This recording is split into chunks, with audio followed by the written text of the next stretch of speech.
ఐసై మేడారం జాతర కొండ కోన గుండెల్లో వీరా పూజరా. అడవి బిడ్డల జాతరకు అంగరంగ వైభవంగా ఏర్పాట్లు సాగుతున్నాయి.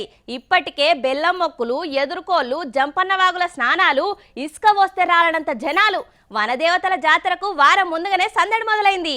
ఇవాళ ముఖ్యమైన ఘట్టం మండమిలిగే పండుగ చేస్తున్నారు. మీరు కూడా చూడండి. అన్ని జాతరల కన్నా అలాగుంటది కదా మేడారం జాతర. గుడి లేదు, అయ్యగార్లు లేరు, అసలు గద్దెల మీద అమ్మలు కూడా ఉండరు. పండుగ కోసం పక్కూర్లకెళ్ళి ఎదుర్కొస్తారు.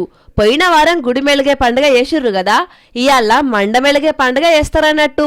మేడారంలో సమ్మక్కకు, కన్నెపెల్లిల సారలమ్మ, పగిడిద్దరాజు, గోవిందరాజుల గుడికి పూజలు చేసి కత్తులు, గజ్జెలు, త్రిశూలాలు, పూజా సామాగ్రి మొత్తం శుద్ధి చేస్తారన్నట్టు. ఇగట్లా పసుపు కుంకుమలు పట్టుకొని డప్పు సప్పులతోటి మేడారం చుట్టూ ఊరేగిచ్చిర్రు. ఈ గట్ట మొడిచిందంటే జాతర మొదలైనట్టే. మళ్ళా సరిగ్గా వారం రోజులకు అమ్మలు గద్దెల మీదకి వస్తారన్నట్టు.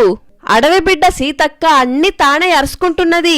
వాళ్ళ సర్కార్ వచ్చే మీదంగా మంత్రి కూడా రాయే, అందుకే దగ్గరుండి అన్ని పనులు అరుచుకుంటున్నది. ఇక ఇయ్యాల కూడా అటు పని మీద పోతే అక్కతోటి డాన్స్ చేపిచ్చిర్రు. దేవుని గుళ్ళ